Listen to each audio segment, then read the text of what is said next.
Baik, teman-teman sekalian, mari kita beranjak ke sesi kedua dari kajian Sadaqatos Forum edisi ke-9 ini, yaitu kita akan berbicara tentang kemenangan Heliopolis dari sisa kekuatan Bizantium bersama Dr. Engkos Kosasi LC MAG. Beliau ini adalah alumni Universitas Al-Azhar Kairo, Mesir, dan juga dosen pasca sarjana Universitas Islam Negeri Bandung.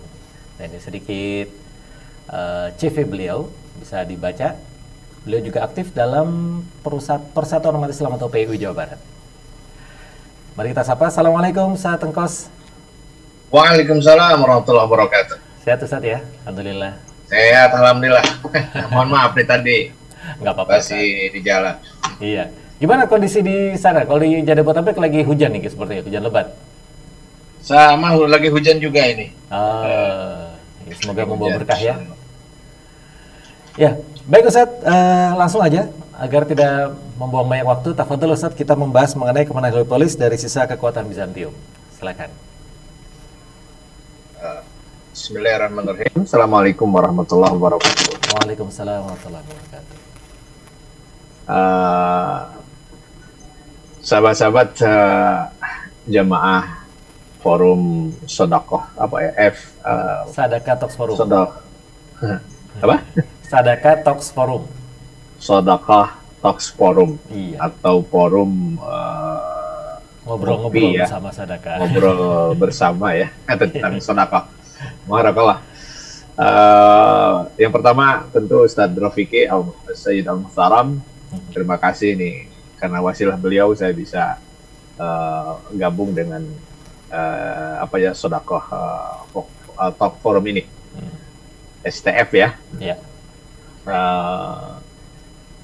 Dan yang kedua saya akan mencoba membahas tentang penaklukan Mesir, terutama Battle of Heliopolis atau Ma'rakah Ain Syam sebagai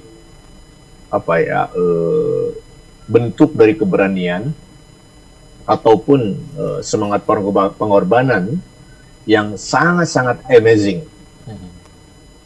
Artinya bagaimana apa yang dilakukan oleh Amr bin As dengan 4.000 pasukan berhadapan dengan 20.000 pasukan Romawi. Masya Allah. Bayangkan 4.000 lawan 20.000. Tetapi inilah bagaimana potret keberanian yang sangat istimewa. Potret pengorbanan begitu dahsyat dari pasukan Islam sehingga mereka mampu memporak-porandakan pasukan Romawi yang besar dari jumlah, dan juga mereka punya benteng Babilonia atau benteng Bizantium yang ada di Mesir pada saat itu. Mohon maaf ini masih asli Arab ya, karena menghormati teman-teman di forum ini yang katanya bahasa Arabnya Masya Allah, nggak usah ditanya. Oke. Pertama kita harus tahu dulu kawan-kawan bahwa ternyata Amr bin As, pahlawan besar, pahlawan hebat, pahlawan dalam berbagai perangan, ternyata beliau masuk Islamnya cukup terlambat sebenarnya. Terlambat, tidak seperti As-Sabiqun Awwalun katakanlah Abu Bakar, Umar, sangat terlambat. Tetapi itu tidak menghalangi beliau memiliki level kehormatan dalam hal heroisme Islam. Ya. Kenapa? Karena beliau punya potensi, punya karya, ya. Sehingga inilah yang Nabi cerdas sekali membaca potensi dalam diri seorang Amr bin As. Ya. Artinya justru keterlambatan Amr bin As masuk Islam, sebagaimana Khalid bin Walid juga sama-sama terlambat masuk Islam, sebenarnya ini adalah kesempatan ya bagi Rasulullah SAW untuk membidik, menyiapkan, mempersiapkan dua tokoh besar, Amr bin As maupun Khalid bin Walid pada waktunya. Bayangkan dalam perang Uhud, Amr bin As dan Khalid bin Walid itu masih kontra Rasul. Dalam tafsir Ibnu Katsir dikatakan bahwa Rasulullah SAW sebenci-bencinya terhadap mungkin musuh ya, Khalid bin Walid kan yang memperandakan pasukan pemanah. Amr bin As juga masih dalam grupnya Khalid bin Walid. Tapi bayangkan Rasulullah SAW itu tidak pernah mendoakan jelek kepada musuhnya. Kenapa? Karena di balik itu, di balik permusuhan yang hebat dalam diri Khalid maupun Amr bin As, maka ada peluang hidayah. Jadi tolong ya kepada teman-teman yang marah dengan Presiden Prancis makaroni ya. Mohon maaf ya, satu itu misalnya makaroni ya. Kalau ada harwel ya, makan aja tuh. Ya artinya tetap ada, jangan melaknat musuh Allah. Siapa tahu setelah itu mereka akan menjadi pejuang Islam. Marah boleh, kecewa boleh, tapi tolong jangan mendoakan yang jelek kepada musuh Islam. Karena siapa tahu seperti Amr bin As, dia terlambat masuk Islam, justru jadi kunci kemenangan pasukan Islam. Ini sebagai mukadimah ya. Kalau ada yang bertanya bahwa sebenarnya masbuk ini, Amr bin As ini masuk ke dalam jajaran sahabat Rasulullah Shallallahu Alaihi Wasallam.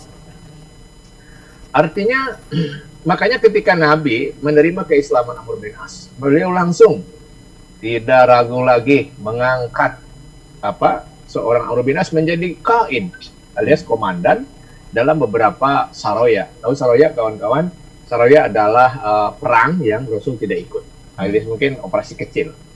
Seperti saroya Datus Salasil untuk melakukan kabilah Qadha'ah ya. Itu juga menang. Sehingga Rasul dari kemenangan itulah Rasul mengetahui bahwa Amr bin As memang punya kecerdasan, punya keahlian, punya siasat yang bagus dan punya wisdom. Oleh karenanya mengapa Nabi SAW mengangkat siapa? Mengangkat Amr bin As itu sebagai dubes yang membawa surat dakwah Rasul kepada dua raja di Oman ya, untuk mengajak keduanya masuk Islam. Dan ternyata selesai. Dan selesai sukses, sehingga dua raja itu masuk Islam lalu diikuti oleh seluruh penduduk yang banyak. Kemudian kita tahu pokoknya hampir 2 tahun sampai wafatnya Rasul, Amr bin As oleh Rasul diberi peluang ataupun jabatan ataupun tugas yang sangat-sangat besar. Artinya kawan-kawan di sini, janganlah kita underestimate kepada orang yang baru bergabung dengan, ya katakanlah jamaah kita, baru bergabung dengan kelompok kita, dianggapnya wah dia masih junior lah, kita lebih senior. Jangan. Rasul mengetahui bagaimana walaupun masbuk kata Amr bin As, tapi Amr bin As adalah orang yang cerdas, orang yang jenius, orang yang penuh dengan ilmu siasat perang. Maka urusan-urusan besar, operasi militer yang kecil, saroya, pengiriman surat-surat dakwah, itu tidak pernah diberitahu, didelegasikan kecuali kepada Amr bin As. Dan semuanya adalah dilalui dengan baik oleh Amr bin As radhiyallahu anhu. Nah, mari kita lihat ketika Syam, Syria sudah ditaklukkan oleh Islam, juga Palestina. Seperti yang tadi disebutkan oleh Ustaz Rafiqi, kalau bagaimana ketika Syam sudah ditaklukkan, Palestina sudah ditaklukkan, maka mulai nih pasukan Islam mulai melirik Mesir. Dan ini sudah masuk dalam pikiran Amr bin As sebagai salah satu komandan pasukan kepada Syam. Maka dengan cerdasnya Amr bin As menawarkan ide beliau kepada Khalifah Umar bin Khattab ketika sang Khalifah datang ke daerah namanya daerah Jabiyah ya. Daerah Jabiyah itu di sekitar Damaskus.